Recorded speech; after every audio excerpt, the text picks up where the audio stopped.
You're live. The new tax bill just changed everything for investors. From bonus depreciation to opportunity zones, everything is changing, and you need to understand this and act fast. Yeah, and today we're bringing Scott on. So, hey, Scott Saunders, let's talk about this new big, beautiful bill. But more specifically, we've been teed into how it's going to affect real estate folks, real estate investors, LPs, GPs. This is a real boost. Yeah, this is actually a game changer. I'm so excited that we've got this for investors. There are so many good things loaded in this new tax bill that are going to help them going forward. And the biggest one for everybody is we now have permanence, right? We've got things that are certain, and that helps everybody with investing. So I'm super excited to kick around some of the highlights in this new tax bill. Yeah, so let's go down. Like, obviously we talk about the 1031. When you told me that you've done 100,000 1031s, I was kind of blown away. So obviously you're somebody who's been around the space a long time. You've been lobbying for this. You've been in Congress, talking about this. This has been on and off the chopping block for years. That's here now again. It's not in jeopardy. Let's talk about that one.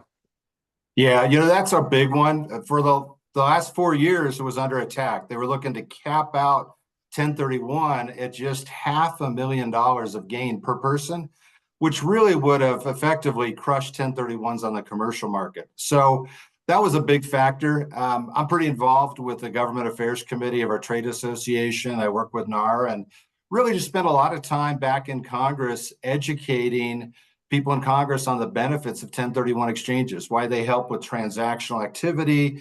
They allow people to redeploy capital. And the big one is it's a job creator. Almost 1 million jobs are created with Section 1031 exchanges. So brokers, developers, people that do loans, the title company, the appraisers, anybody involved in a real estate transaction is going to benefit from that increased transactional activity, which, as you guys know, the market's a little soft now, right? On both the commercial and residential side, we just don't see traditional volume. So that getting the volume back up is going to help out everybody. So fortunately, we've been lobbying in Congress. And when I say lobbying, it's probably more just educating, why it's good for the economy. 1031 has been around, you guys probably know, since 1921. So, it's been in the tax code for a long time. And fortunately, with this new tax bill, nothing's changed with 1031. So we've got no risk right now. And we've got a runway where we've got all these new opportunities that are coming out that I'm super excited about. Well, and if you could, I think what's interesting, because we have a lot of investors from out of the country, Canada, Mexico, Asia, Europe, and they're like, you guys have the 1031. That's a game changer, because we were just studying the kind of the Canadian mortgage resets. Like they reset their mortgages in 3, 4, 5 years. So they have a whole reset problem because a lot of people are sitting on these low interest rates. What if they had the 1031, then they could legally, right, roll that into something else. And now I know at the higher rate, but the point is they at the situation they're in, it's going to reset at these higher rates. But being able to preserve that equity here and around the world, people are pretty envious about the 1031.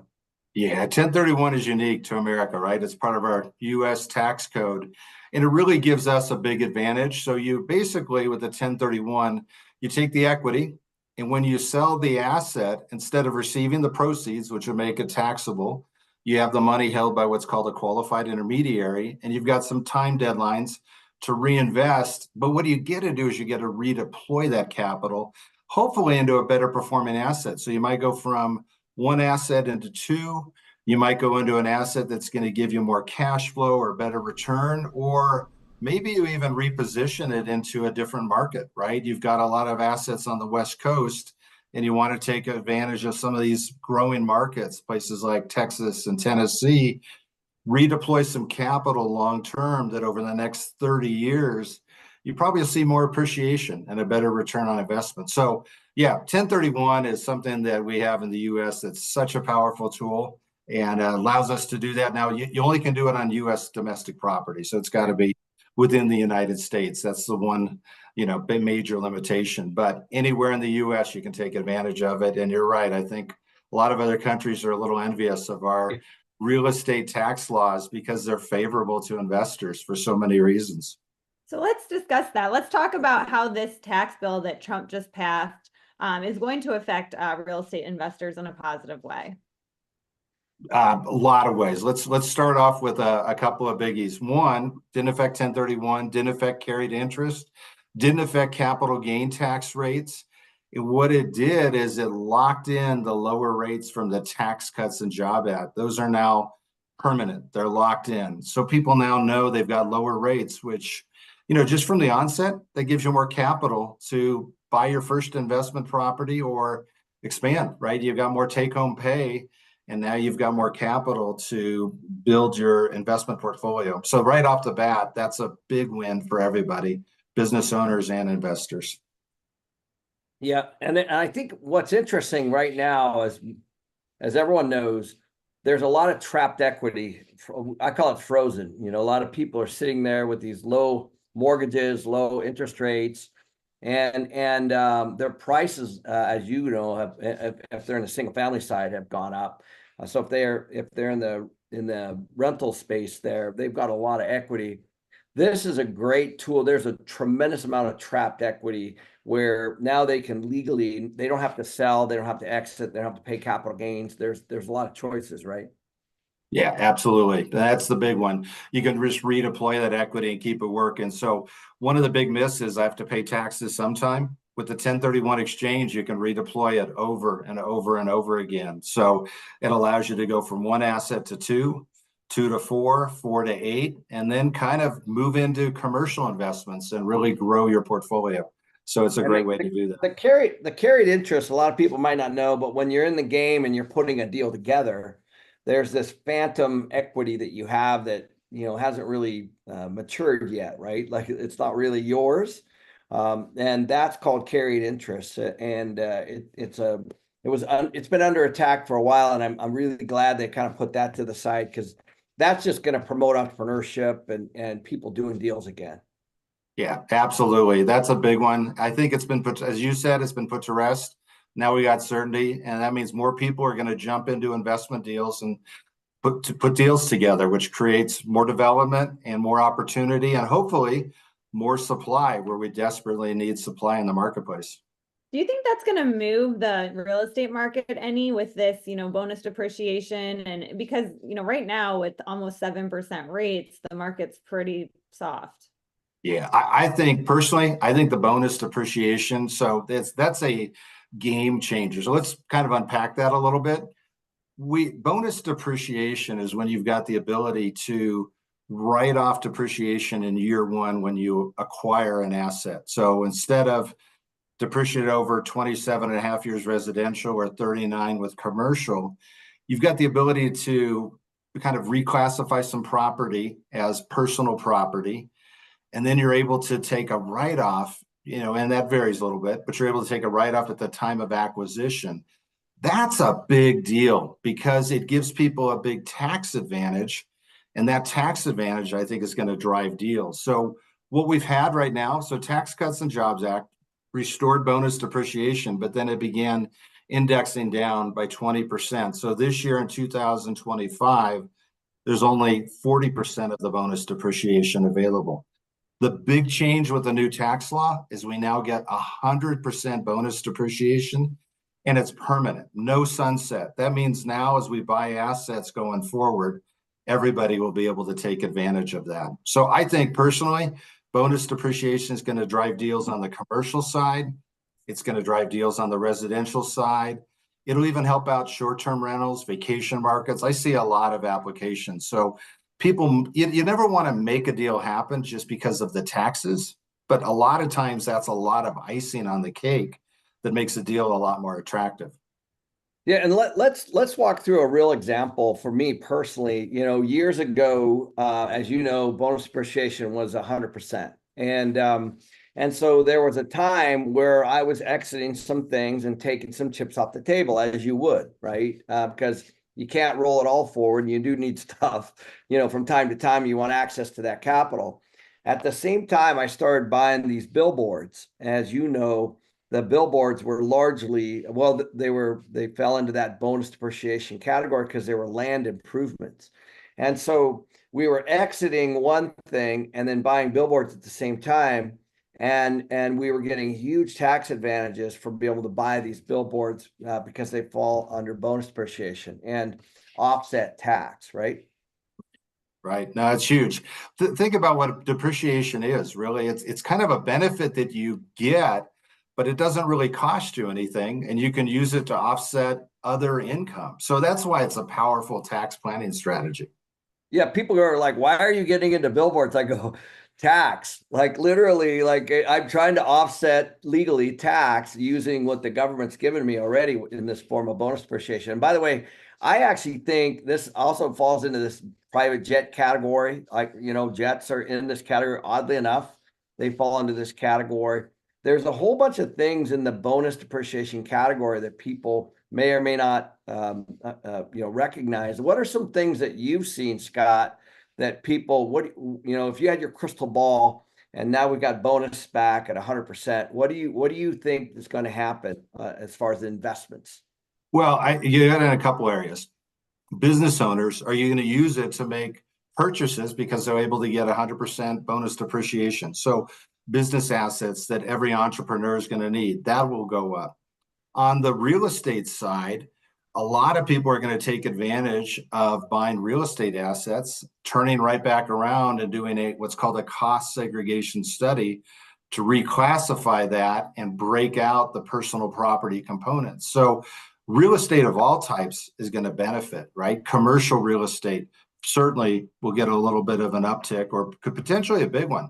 I think this is going to be kind of start as a little trickle. And I think we're going to see this new tax law is going to really start later on in the year, increasing economic activity. We'll see people buying assets because they want to pick up the bonus depreciation, and they need that depreciation to offset other types of income. So I see it going everywhere. You're right. Jet aircraft, a lot of other types of personal property are going to benefit as well. So this is going to help kickstart the economy, right? People are going to go out there and buy assets, take the depreciation, and as they buy the asset, they'll use it in their business, which will create jobs. So, I mean, that's the whole goal of the administration, is that this fuels economic growth and gets people jumpstarting businesses, jumpstarting real estate, and those people are all going to be creating more jobs out of that. It'll create some expansion, and the goal is that expansion will then create more tax revenue down the road that'll help offset some of these costs. That's I think the overriding goal of what's in place. So let's rewind a little, because you skimmed over something when you were saying you could buy real estate and then you could, how did he say that you could go through it and pull something out? I don't. Cost segregation. Cost segregation. Can you explain that? Because I don't know what it is, and I'm assuming a lot of people don't know. Yeah, let's unpack what cost segregation is. So you'll hear it referred to as a cost seg or a cost segregation study. When you buy real estate, you're not just buying real property. And so this is something that was challenged in the tax courts. I think back in 1997, HCA is a big commercial property owner. They bought a commercial property that had a lot of personal property in it. It had equipment. It's a healthcare REIT, and they had all sorts of healthcare equipment in the walls. They said, wait a minute, how come we can't depreciate all of this equipment that doesn't have a life of 39 years? And they challenged it in tax court, and they won. And basically what it means is when we look at a piece of real estate, and let's just pick a really simple one, let's just say $1 million property, just to pick a number. It's not all real estate. There's some different types of personal property in there with different property lives. And so the first thing you do with real estate is you can't depreciate the land, right? That's not something that's depreciable. It's permanent. You can only depreciate the improvements. So if I were to toss out a rough number on $1 million property, let's say 20% of that is going to be the land. And that's fairly typical around the country. You can go to your local assessor and find out in your area exactly what it is. So now we've got 80% of that is the building itself. Well, a building has all sorts of other property that's in it. You're going to have landscaping in a building. You're going to have fences. You're going to have fans. You're going to have a kitchen with equipment and appliances. You're going to have carpets that are going to need to be removed. You're going to have blinds on windows. It goes on and on. So what do? Is you have somebody with a cost segregation study that will actually go to the property and they'll look at your particular asset, and then they'll reclassify what was considered real estate that we depreciated over a longer lifetime. And they'll break it out and they'll actually look at all the different components that are there. And then they'll break it out into those shorter depreciable life schedules, which would be a personal property. And so there are different schedules for different types of personal property. On a typical, and I'll just give a rough example, on $1 million property, you look at somewhere between 20 to 35% of it can be reclassified as personal property. So taking the example there of 800,000, if 30% of that, there's $240,000 of personal property that now, because it's bonus depreciation, I get to write off $240,000 this year, 2025, rather than depreciating it slowly over 39 years if it's commercial, or 27 and a half years if it's residential. And think of what we had with inflation, right? Inflation reduces the purchasing power. So if I get that tax advantage today in 2025, rather than little bits of it all the way along, and 10 years and 20 years and 30 years from now, I get all that purchasing power today as a big tax advantage. So now we're using inflation to our advantage, right? We're using all the tax code to our advantage. We're taking advantage of inflation. So you get a cost segregation study on your building, and then you take advantage of that additional depreciation in the year of acquisition. Yeah. So you're maximizing your write-offs in the first year by taking, because as you know, those are what we call CapEx. Like everybody calls them CapEx. Those are when you replace carpets, or you're redoing a roof, or you're redoing appliances. Those things, they turn quickly, and those you can all write off in the first year, right? Yep, exactly. Yep. Yeah. Now, what's interesting when you talk about writing off. So this is the good thing, right? I get that write-off in year one, which is huge. The bad part about it, or kind of the secondary thing, is, well, then if you go to sell the asset, because you've got all that depreciation you've taken, that depreciation is typically taxed at a higher rate, 25%. So when you go to sell the asset, you now have a whole bunch more capital gain that's in that asset. And that's why you're going to use the 1031 exchange on the back end. Exactly, so right. you kind of get the best of both worlds with this. I guess that's why I'm excited. You get all the depreciation in year one up front.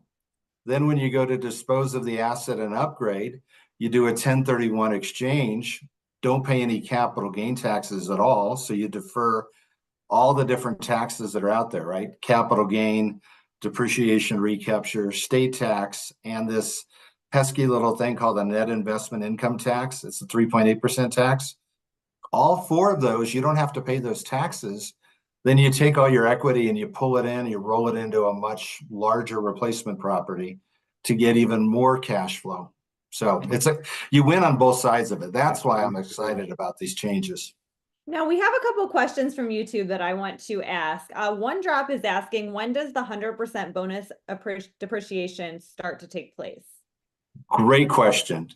It's effective this year. Anything purchased after January 20th, 2025 qualifies. So we're sitting here in July. Anything you purchased after from the 20th on qualifies. So in anything you're going to purchase going forward is also going to qualify. And there's no limitation. With the current law now, there's no restriction. So we're going to have this in 2025 and in 2026. So it's a permanent part of real estate planning, which is huge. And then Heath is asking, is there a required certification for doing a cost segregation?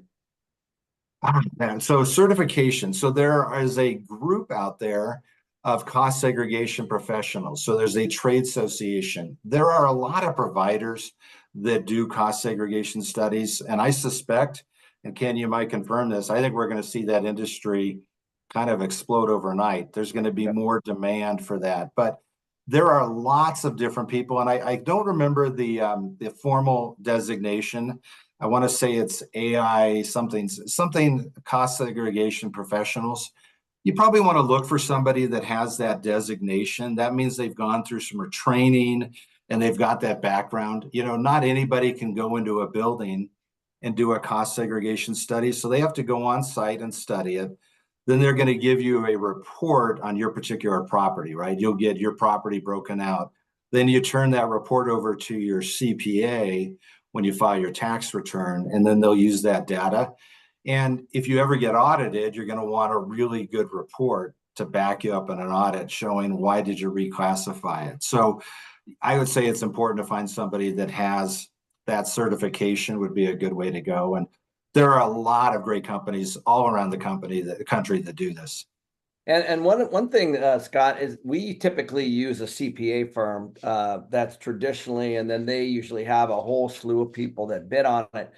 I've found that the price for a cost seg can be all over the map. So I highly encourage you guys to really shop, because it's just like a property inspector, where this, to your point, Scott, this industry is probably going to blow up a little bit, and you can pay a very, very good price, or you're going to get people that are probably in the early stages could potentially be significantly above market.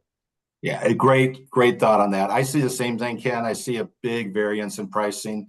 So you'd want to call a couple providers and find out what their pricing is, how long they've been in the business, you know, kind of the due diligence you do with anything. But yeah, shop it around a little bit. When the cost seg first came out, the prices were very high. On a commercial building, people were paying 15, 20, 25,000. The prices have come down a lot over time just because there are more people in the marketplace, and that's dropped the prices. So I think we'll see probably more people come into the cost seg marketplace, which means there'll be more pressure on prices.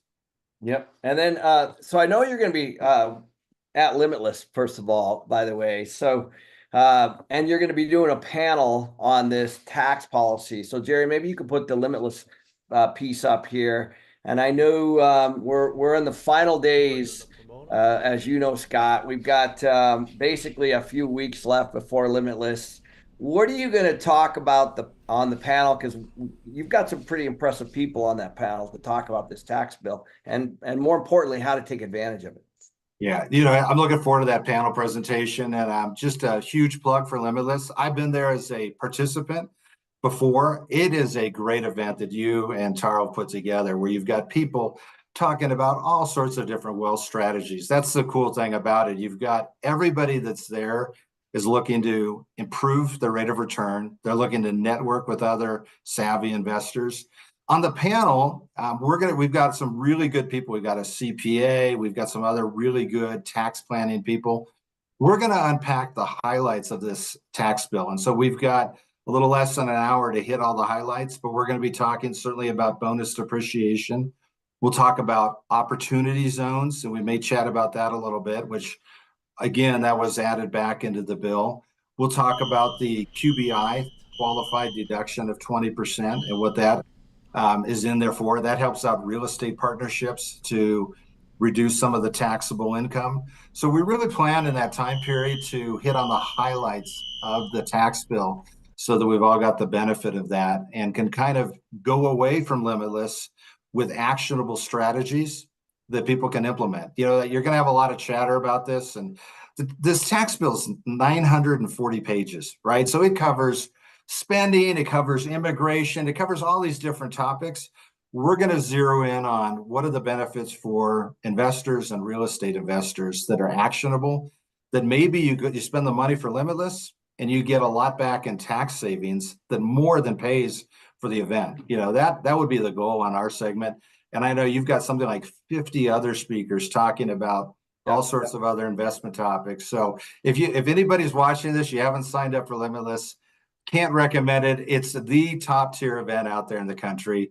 Ken and Charles do a great job pulling the best of the best, and everybody goes and they really just share their knowledge. Nobody's pitching from stage, which is cool. And then you get a network with them offline, which is another secondary benefit.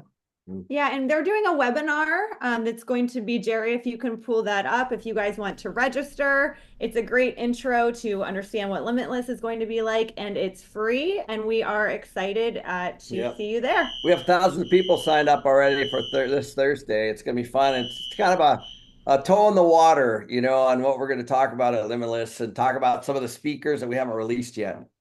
Awesome. So let's hop back into the topic. So Brian is challenging you a little, Scott. He said you could be forced back to pay back the write-off if your business struggles or folds. Do you know anything about that? If your business, well, if you potentially could. So any tax benefit, and I know Ken and I, we talked about this at an event we were at, where people actually would have no equity, but they'd have a capital gain tax consequence, and they still would need to do an exchange. So when the market tanked years ago, and a lot of properties were going back to lenders, we had people that were giving back the property, but yet they still had a capital gain tax liability. So you certainly have to look, everybody's going to have a different situation. So if I could give anybody a tip would be, we're talking generally about the tax law. You've always got to review your specific tax situation with your tax advisor, because there are people out there that qualify as a real estate professional. That gives them other tax advantages that somebody who's not a real estate professional won't necessarily have. So I'm not sure exactly what the question was there on that one. You could have a tax benefit, and if you have business problems, you still might have a capital gain tax liability that follows you. Yeah, and in that scenario, Scott, where I was using a billboard purchase to offset tax, I had later sold that billboard, and then I had a recapture. So I had to deal with that in my tax planning as well. But I wanted the equity from the billboard, and I paired it up with more bonus depreciation, ironically, to offset that again. But if you have a business that you've taken this huge tax win that you've gotten, and you lose the business and you close the business, of course, the government's going to say, hey, there's a recapture that you're owed. It's the same thing that happened in 08. When I saw people walk away from houses and they were so far under their loans, and they turned those houses back, they didn't realize that they actually had a loss as well as the bank did, as part of that. You can't just buy something and then get the benefits and then give it back without having some repercussions. So he is right. If you have a failed business or you sell something, you're going to have that come back at you. But there are ways to work on that too. If you're growing at the same time, starting new businesses, buying new properties, like we're doing, you can take advantage of both. Yeah, and you're right. Back in that big downturn, so many people were giving properties back to lenders, not realizing that they're still on the hook for the capital gain taxes. I mean, we did a lot of no equity deals where literally there was no money being held by the qualified intermediary, but the investor, because of the tax liability, had a big incentive to go out and do an exchange, bring in new capital and buy a new asset. So a lot of times you do, and you're taking advantage of things in the code. A lot of times you kind of get on that train, and you need to stay on the train and continue taking advantage of the code as you dispose of assets or wind down businesses. You might need something on the other side to offset it. So it's kind of a perfect segue though to talk, because I know a lot of people that sold their businesses and then they rolled that money into opportunity zones. So this is a perfect segue for that, because now you've got this, whether it's a recapture or whether it's a big capital gain problem or whatever it might be, you can take some of these potential issues and roll them forward right into this like op zone. Yeah. So an opportunity zone, sometimes you'll hear them called an OZ or an op zone. This came back in the law back with Tax Cuts and Jobs Act. And the big purpose of it was to help a lot of poor areas, to kind of attract capital, give some people some tax advantages, to bring capital in these areas and do redevelopment and try and renovate these areas to bump them up. The program was so successful. It brought in billions of dollars of capital that right now the program was kind of on a sunset where things were going to kind of wind down. They brought back opportunity zones, made them 100% permanent. So this is going to be huge. And the benefit of an opportunity zone is if you have any capital gain, let's say you sell a business or you sell crypto or some other asset, you can use an opportunity zone and take advantage, redeploy into these. And we're going to see them actually expanded. So they're actually, I think they designated something like 30% more new opportunity zones. So each state governor gets to look at their state. And what they have now is they're going to look for these poorer areas to attract capital. They designate them as an opportunity zone. And then you've got an incentive to invest in those areas. They tightened up the requirement a little bit. It used to be, I think it was 80% of the median state income. Now these areas have to be 70%. In the past, Ken, some people said, well, hey, wait a minute, that area, that's a nice part of town. Why is that designated an opportunity zone? So they tightened it up a little bit. So their areas, you put your capital into the opportunity zone and you've got a tax benefit for doing that. And here's the kicker, as you know, any gain, you put the money in and you keep it there for 10 years, any gain that happens after 10 years is 100% tax-free. So for those that are making a long-term investment, you've got a really big incentive to redevelop an area, hold on to that asset for the long term, and later on you sell it, and you now have something that is literally tax-free income in the code, which is huge for that long-term hold. Before we jump into how Ken's using opportunity zones, we want to show you guys something from our sponsor, Monetary Metals. Yep.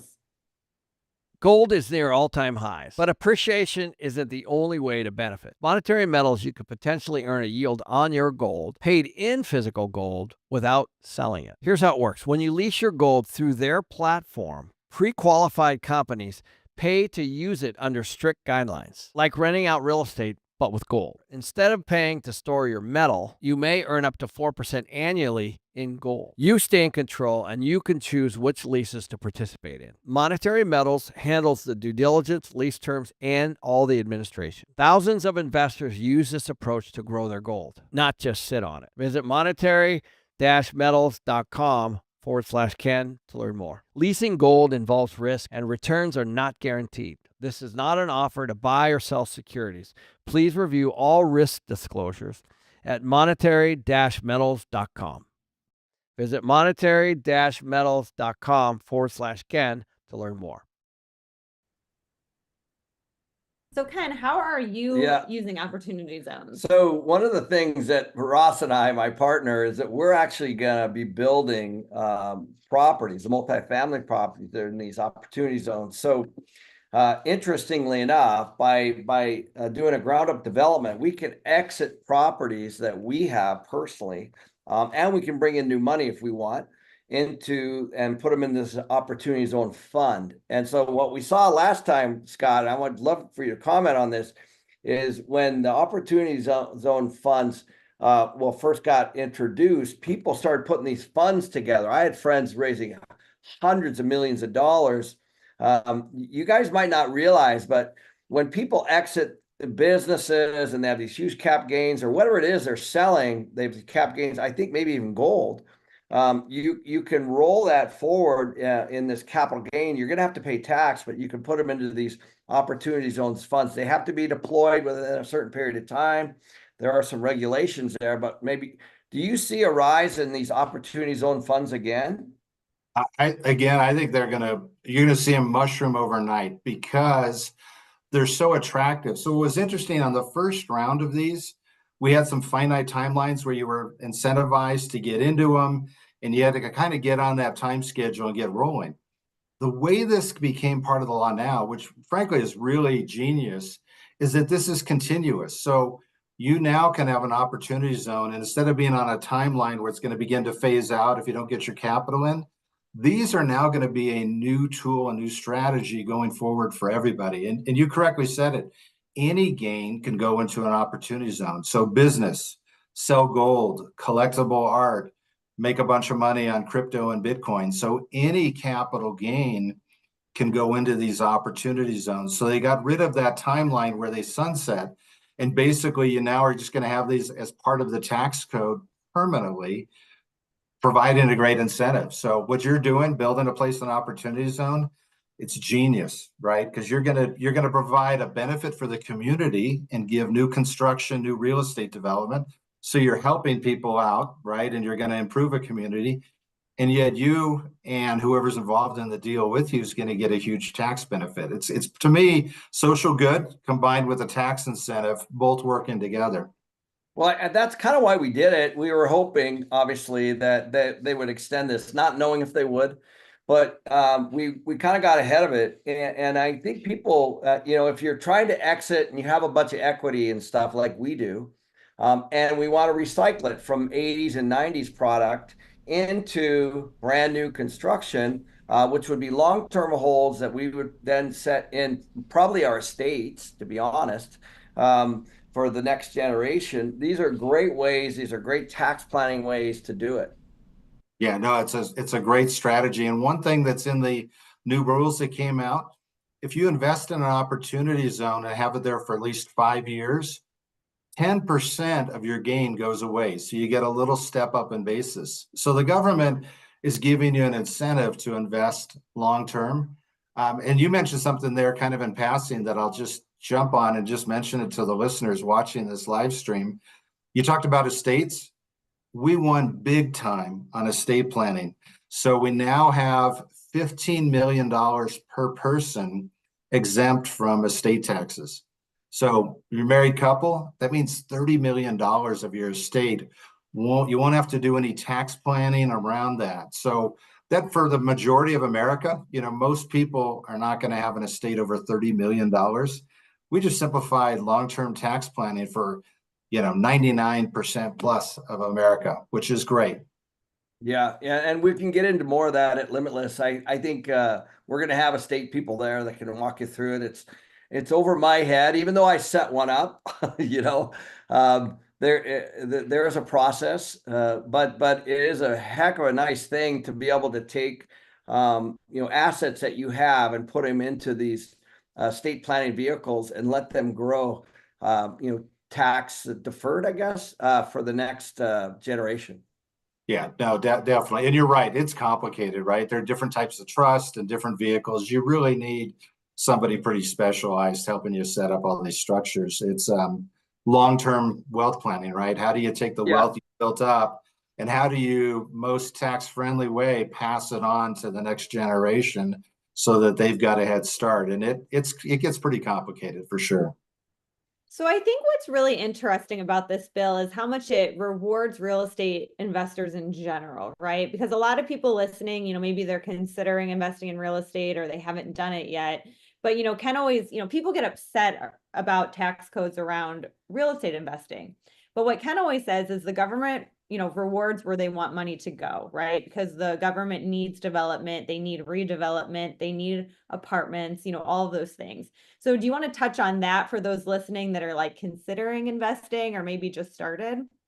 Yeah, it's a great point. The tax code, just fundamentally, it's really written by Congress to get social objectives. And so people in Congress know if you write the tax code where you provide incentives, capital, people that are smart are going to follow the tax code incentives that are put in place. So Congress wants to encourage real estate. We need buildings. We need to renovate buildings. We need new houses. We need new affordable homes. We need all these different things. So the whole tax code in America is incentivized to encourage investing in real estate. It's that way in 2025. It was that way 10 years ago, 40 years ago, 50 years ago. It's always been like that. So I'm a real estate investor. So professionally, I do certain things with the tax code. And then personally, I'm an investor. Why? Because I saw incentives in the code that reward real estate investing. So I'm just going to take advantage of all of these different tax incentives that Congress put in place, take advantage of those and use them to build a real estate portfolio for myself. And then to kind of do what you were doing, mentioning, Ken, to pass it on to my heirs and my kids and build something up that I can kind of create some generational wealth. That's the goal. So there are tons of advantages in the tax code for real estate investors. You're operating a real estate business. So if you do things properly, you get some of those benefits of operating a real estate business. And, one thing I'll mention, I do a lot of single family homes. You can have a real estate business with single family. So commercial, when people think of business, they think of apartments and multifamily, a lot of the types of assets, Ken, that you develop. But you can start as a gateway and get in with a single family home or condos or short-term rentals and assemble a real estate portfolio that way. And it still is a real estate business. So you get all of the benefits of that. Writing off some of your home to operate your real estate business. Going for, if you structure it properly, a business trip where you evaluate your real estate investments and hold your annual meeting. So there are a ton of different tax incentives built into the code that reward real estate. And, certainly you can write off the taxes and all the things. And then we get into the more complicated ones like cost segregation and 1031 exchanges. Now you've got exit strategies there that make it really tax friendly. So I'm partial to real estate. To stocks, you're turning your money over to Wall Street, you get a little return. With real estate, you now have all these other tax advantages available to you. You can play in a whole different game and really take control of your investments and your return with real estate.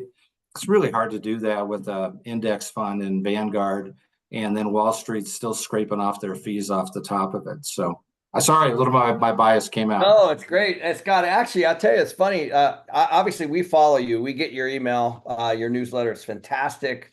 When I got it, I said, Danille, let's try to get Scott on the live, because this is all fresh and new. And obviously, I know you from the collective, our mastermind, for that as well. But how do people reach you? Because I think this stuff can be overwhelming if you're just putting your toe in the water.